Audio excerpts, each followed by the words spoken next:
Welcome to the Igniting the CEO Within podcast, where we interview successful, high-level professionals to discover lessons they've learned throughout their career that can help ignite that CEO within you. I'm Mark McFatridge, and I'll be your host for the next 15 minutes or so. Our show is sponsored by Quaid, a nationwide community of CEOs and entrepreneurs. Quaid has developed Launchpad, which offers an opportunity for experienced executive coaches and strategic advisors to become licensed circle directors. After completing the Launchpad program, you'll lead your own peer advisory circles, helping other CEOs and entrepreneurs excel in their professional and personal lives while providing a community of accountability, challenge, and support. If you'd like to learn more, please visit us at quaidcircle.com. Really excited about our guest today, as well as our topic. So I'm excited to welcome Dan Chuparkoff. He's the CEO at danchuparkoff.com, which is an AI, or he serves as an AI and innovation keynote speaker. Dan, welcome to the show.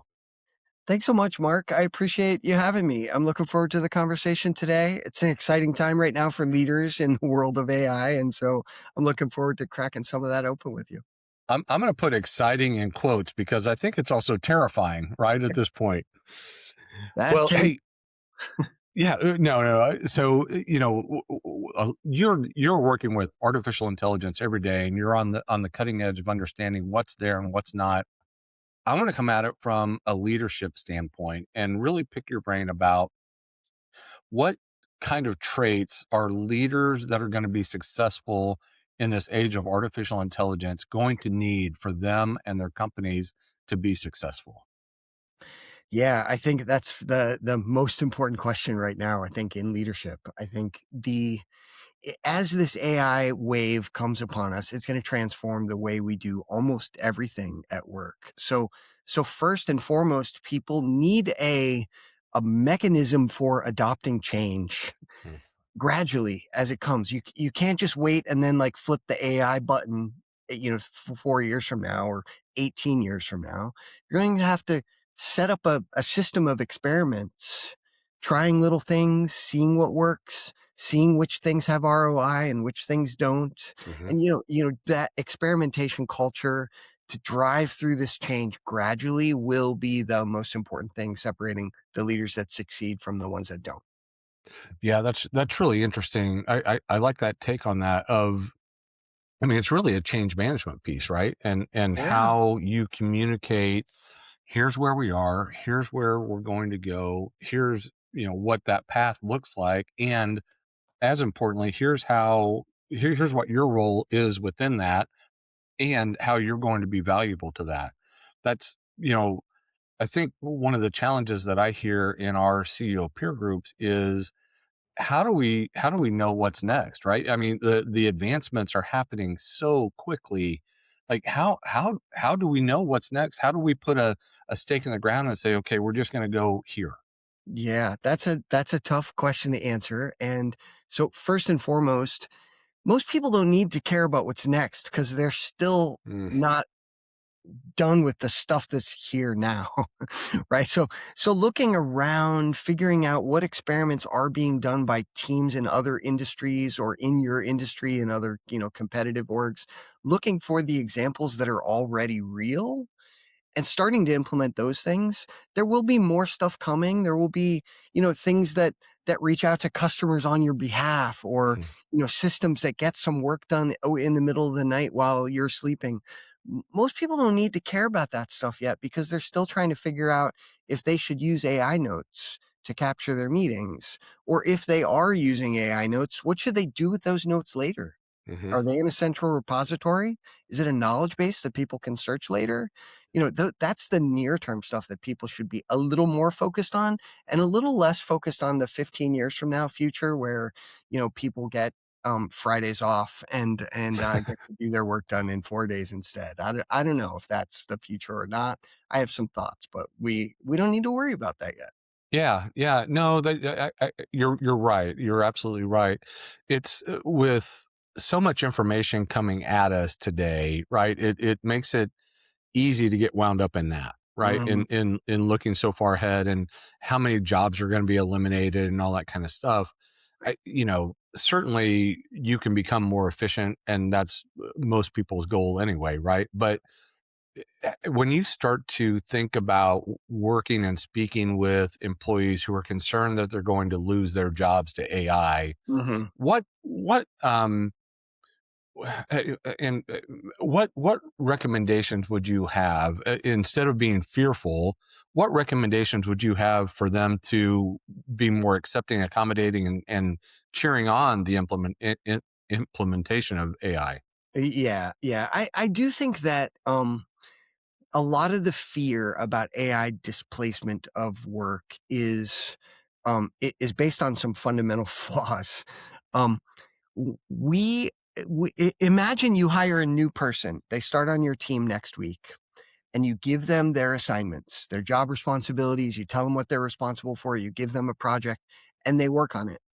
And by Thursday, they say, "Hey, I'm done with everything that you gave me. From now on, I'm gonna take Fridays off." As a leader, talking to a new person like that, you don't say, "Oh, great. Okay." You say, "Oh, I didn't give you enough work." And you give them a little more work, and then they do that work, and maybe they do that work by Thursday too. You give them more work. We are all working in an infinite work world, right? Knowledge Mm, workers have an infinite amount of stakeholders, an infinite amount of serving their customers that they might be able to do. No matter how much you get done, there's always a little bit more service that you could provide. Some of the displacement of work conversation and thinking that's happening in the world right now is from the industrial revolution displacement of work, mhm, where we were building widgets in a factory and we couldn't just do more widgets because we were constrained by steel, we were constrained by demand, we're all kinds of constraints, space in the warehouse for more widgets. In knowledge work, you don't have any of those constraints. mm. So you can automate as much of your work as you want, and there's still more work on Friday. And so that's, I think, the most optimistic thing about AI that makes me excited about the future instead of afraid. Yeah, that's really cool.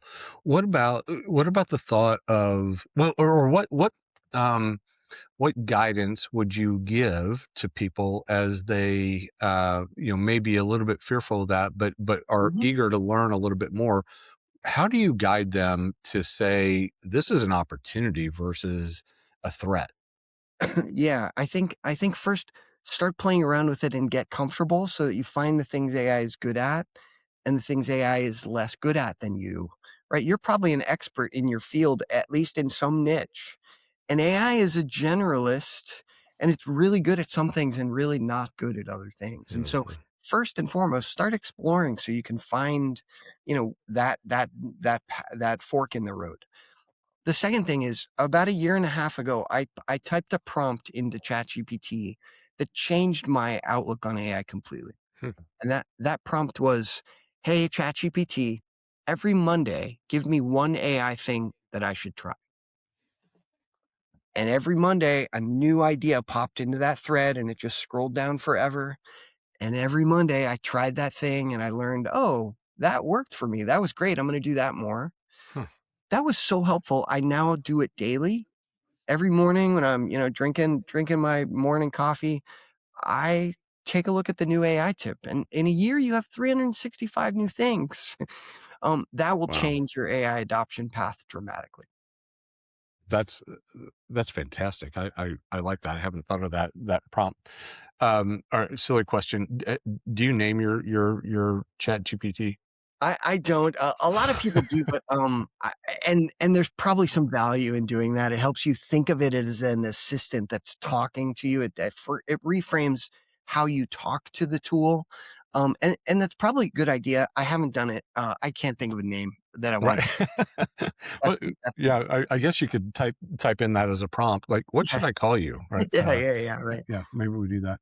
So, okay, as you start now talking to leaders, and you started to intimate that of what, how do they walk into AI?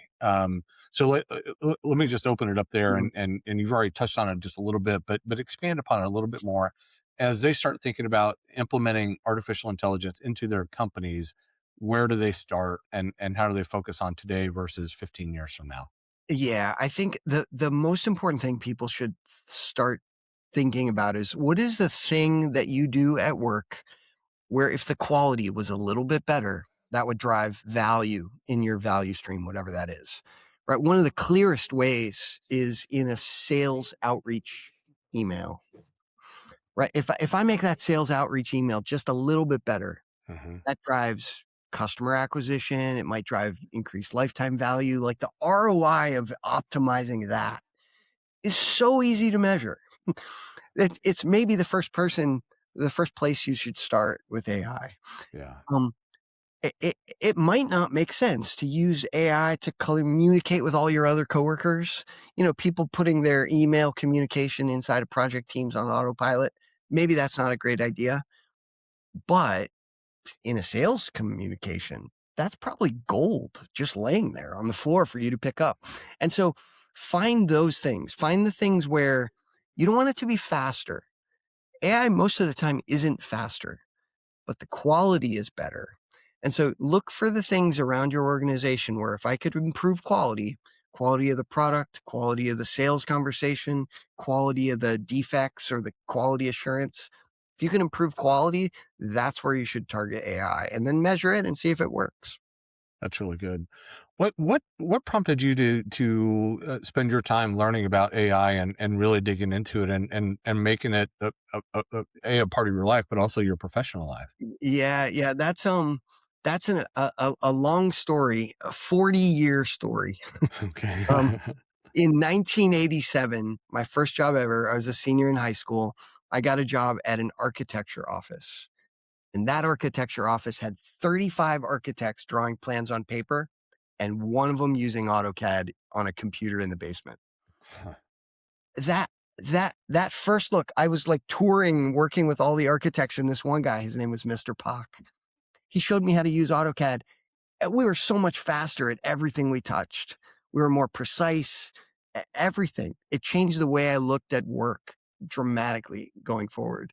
And so my whole life, I've been looking for those little AutoCAD moments, that time where Mhm. like this one new tool was going to completely transform the industry and most people didn't even see it.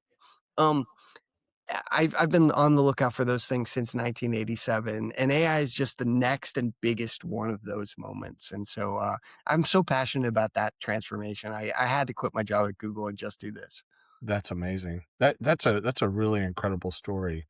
Hey, we tried to wrap these things up in like 15-minute segments. So one of the questions that I want to ask you is not necessarily AI related, but if you look back to 21-year-old Dan, is Yeah. there one thing that you wish he knew that you've learned over the years? That's a great question. And one, I'm super proud of the journey that I've had, right? Like Yeah. I was 17 and I found AutoCAD and that just grew and grew and grew. I think I didn't have the confidence to um take the thoughts in my head. I had thoughts about these transformations. When we adopted PCs on my next team and when we adopted the internet and Hmm. mobile cloud, I should have gone into my leadership team and said, "Hey, I have some ideas. Let me try some experiments." And I wish I had the hindsight to walk into those boardrooms and say, "Let me let me give this a shot. I think I could make a difference." I kind of sat back and took a seat in the back of the bus and waited for our organization to go in the direction I was hoping for. And I could have helped them get there faster. And I didn't take that opportunity. Yeah, no, that's a great lesson learned. I appreciate that. Hey, do me a favor with our listeners. Would you share what an engagement with you looks like, and then as importantly, how do people get a hold of you? Yeah. The first thing is my name is pretty easy once you can spell it to find the internet. There aren't that many Chuparkoffs. So Chuparkoff for the audio listeners. Uh, LinkedIn is my most active platform. Posting there every week. I will friend anyone that asks for the connection. That's the best way to keep in touch. I look at every message and and my email is in there too. So that's the Perfect. best way to reach out to me. Um, Typically, I am a keynote speaker, which means if you're having an event, I will show up and I will tell you my thoughts on AI. Hmm. That's the best way to get the relationship started. Ultimately, that's expanding into additional training and consulting and all those things. But the best place to start is invite me to an event, and I'm looking forward to helping you on your AI journey. I love it. Dan, thanks so much for taking time to hang out with me today. I really appreciate it, and your insights are really, really good. Thank you so much. I appreciate you having me, Mark. All right. All right, y'all. We've done it again. Found some more tidbits of information to share with you on your journey to becoming that CEO that you want to be. As a reminder, Igniting the CEO Within is sponsored by Quaid, a nationwide community of CEOs and entrepreneurs. Quaid has created Launchpad, which provides an opportunity for experienced executive coaches and strategic advisors to become licensed circle directors and significantly impact the lives of CEOs and entrepreneurs. To find out more, visit quaidcircle.com. Until next time, keep igniting that CEO within you. I'm Mark McFatridge. Thanks for listening.